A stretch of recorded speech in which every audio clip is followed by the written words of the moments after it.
Hi everyone, what you see on screen right now is an Android mobile application created based on Huawei's API. The name of this application is called HuaweiYan. So today I'll be going through with you some of its capabilities and features within the application. So when the user first runs the application, this will be the first page, the login system. They can scroll all the way to the bottom to click on sign up, and a create account form will show up. All they have to do is to provide the respective details, their name, email address, password will be password 1, phone number, followed by address,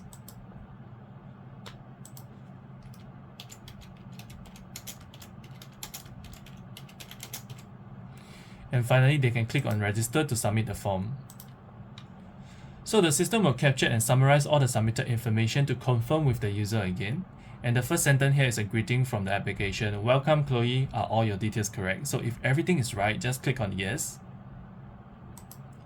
The user will be directed back to the login system. Chloe will have to log in using her credential. Do be reminded that these are case sensitive, so for any incorrect password that Chloe submits, the system will stop her and ask her to re-log in again.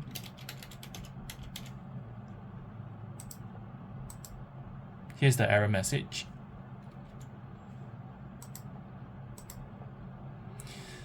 So after logging in, they will be redirected to this main landing page, which is where our main function residing at. There are 3 different sections: the camera section to take picture or upload image, the middle section for text extraction, this orange is a button, and the final section will be the third section here. There's a lady, which is also a button, and an empty space here. So how this thing works is that the user will have to take picture or upload image of any items that contains words. Okay, so for the demonstration purpose, we have preloaded an image. Basically, the actual image of this is a directory at one of the local train station. So after clicking on the click to scan, the text within the image will be extracted and displayed directly underneath the orange button. This section is scrollable. User can go through the list to see if the words are correctly extracted. If everything is good, they can click on translate, and the translated text will be displayed at the final section. So during the translation, what the system will do is that they will first detect the language from this middle section, from the extracted text, and after which they will use Huawei's translator to translate the text into the desired language, which is Chinese. So detected language is English. So detection of the language is also via through Huawei service, Huawei's language detector. Then after which, here comes the most interesting part of the application, which is the playing of text to speech.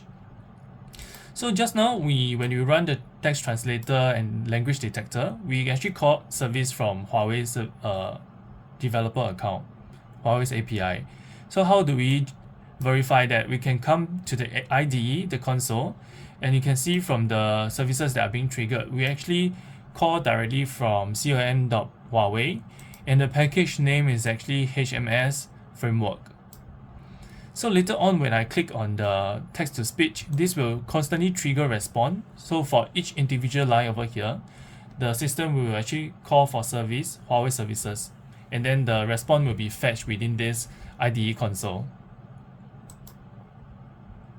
新加坡国家博物馆、乌节长老会教堂、Park Lane 购物中心、和平中心、乌莫公园广场、新加坡集合酒店、艺术学院 SOTA、新加坡管理大学、国泰、卫斯理卫理公会、基督教青年会。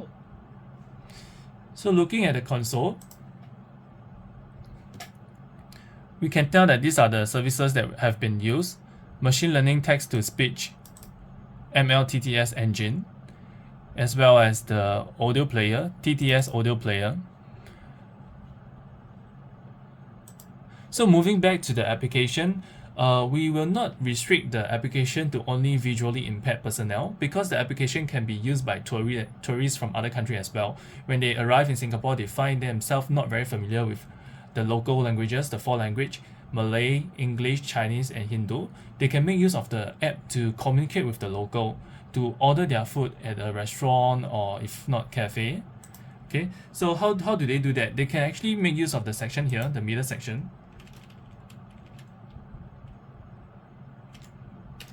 to key in their order.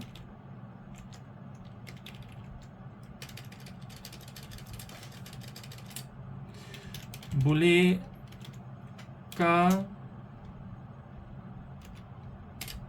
aku minta latte? It's basically, may I have a cup of latte in Melayu.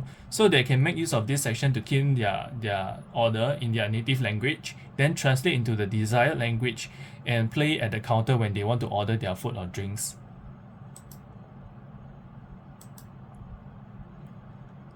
So detected language is Indonesia Bahasa. Then they can click on the lady over here to play out the order. 能给我一杯拿铁吗？ Yep. And if not, they can also make use of the camera here to take picture of the menu if the menu is written in other languages, and then the extracted text will detect the default language and translate into the desired one as well. So right now, go back to the codes to prove that we have actually made use of Huawei's API. Firstly, we created a Huawei developer account and download this AG Connect Services JSON, and we drop it inside our coding workspace. So within this JSON file, you can see the name of the application that we have created on our Huawei's account.